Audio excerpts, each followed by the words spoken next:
Akhir-akhir ini timeline kita rame banget sama berita perceraian para artis. Kadang bikin kita mikir, kalau mereka yang kelihatannya mesra aja bisa berpisah, gimana dengan pernikahan biasa-biasa kayak kita?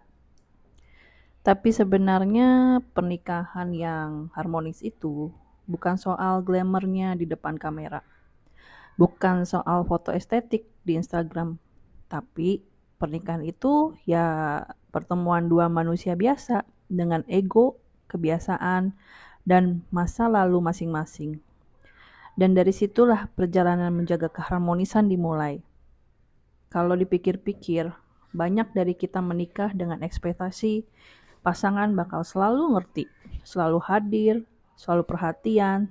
Tapi kenyataannya, kadang yang kita dapat justru orang yang capek pulang kerja, pasangan yang lagi sensitif, atau kondisi rumah yang nggak seideal film-film. Dan itu normal. Harmonis itu bukan berarti selalu bahagia, tapi tahu gimana tetap bersama di tengah-tengah hal-hal yang nggak selalu enak. Salah satu hal paling sederhana tapi paling susah adalah komunikasi jujur tanpa drama. Kadang kita kesel tapi diem, kadang suka tapi bilangnya nggak suka, dan sebaliknya. Dan akhirnya meledak karena hal-hal sepele, seperti odol yang dipencet dari tengah. Padahal seringnya masalahnya bukan soal odol, tapi soal perasaan yang disimpan lama-lama. Selain komunikasi, ada satu hal penting, yaitu membiasakan kasih sayang dalam bentuk yang kecil. Nggak harus hadiah mahal, kadang cuma ngucapin hati-hati ya di jalan sebelum pergi kerja, atau bantu buang sampah tanpa disuruh. Banyak pasangan yang berpisah bukan karena nggak sayang lagi, tapi karena lupa menunjukkan sayangnya.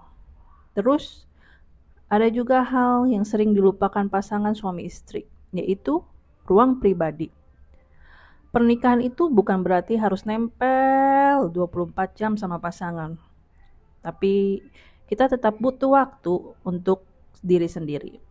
Buat hobi kita, buat ketemu dengan teman, atau sekedar rebahan tanpa diganggu. Ruang pribadi bukan tanda kita menjauh. Justru itu yang bikin energi kita balik lagi supaya bisa hadir sebagai pasangan yang lebih baik. Dan yang gak kalah penting, menghargai pasangan seperti di awal-awal hubungan. Dulu waktu PDKT, kita sabar banget ngadepin pasangan. Pasangan mau cerita panjang, kita dengerin. Begitu menikah, semua terasa otomatis. Padahal hubungan itu butuh diusahain, bukan cuma dijalanin. Pernikahan harmonis itu juga berarti menghadapi masalah sebagai tim, bukan lawan. Kalau ada masalah keuangan, masalah keluarga, atau beda pendapat, jangan sampai lupa bahwa kalian itu satu kubu. Pertanyaannya yang harus muncul bukan siapa yang salah, tapi gimana kita menyelesaikan ini bareng-bareng. Dan terakhir, harmonis itu bukan tentang sempurna kok. Nggak ada pasangan yang nggak pernah berantem. Nggak ada rumah tangga yang mulus setiap hari tanpa berantem. Yang ada adalah dua orang yang mau tetap saling memilih meski hari itu lagi sama-sama capek, sama-sama kesel, atau bingung. Kadang kita terlalu fokus membandingkan hubungan kita dengan hubungan orang lain. Ya, tidak bisa disalahkan juga sih, karena gencarnya media sosial saat ini, informasi mudah didapatkan dimanapun. Padahal kita hanya perlu melihat pasangan yang ada di sebelah kita sekarang.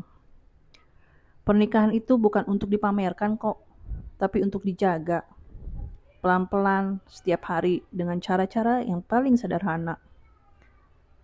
Jadi ketika ditanya pernikahan yang harmonis itu kayak apa, jawabannya ya pernikahan yang dua orangnya sama-sama berusaha tetap tinggal bersama, tetap belajar, dan tetap sayang meskipun dunia di luar lagi ribut soal perceraian.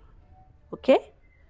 So, bagi pasangan yang lagi mendengarkan kali ini, semoga kehidupan kalian dan kehidupan pernikahan kalian lancar-lancar aja, masalah dapat dihadapi dengan baik, dan semuanya terberkati. God bless you and see you. Bye.